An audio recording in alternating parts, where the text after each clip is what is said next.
السلام عليكم ورحمة الله وبركاته.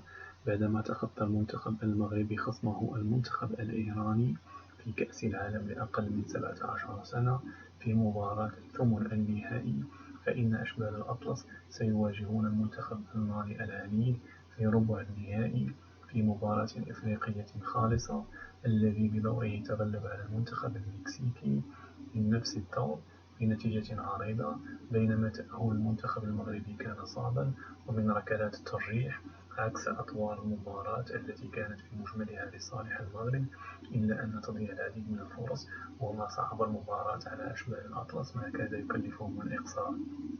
للتذكير فقط، لقد سبق لمنتخب المغرب ومنتخب مالي أن تواجها في كأس إفريقيا لأقل من 17 سنة من هذا العام في دور نصف النهائي، حيث انتهت المباراة بالتعادل السلبي 0-0، لكن ركلات الترجيح ابتسمت في النهاية لمنتخب المغرب الذي بدوره تأهل إلى نهائي كأس إفريقيا، لكن انهزم أمام السنغال في النهائي.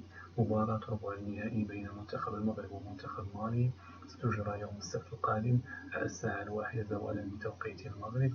دعواتكم لإخواننا في غزة، والسلام عليكم ورحمة الله وبركاته.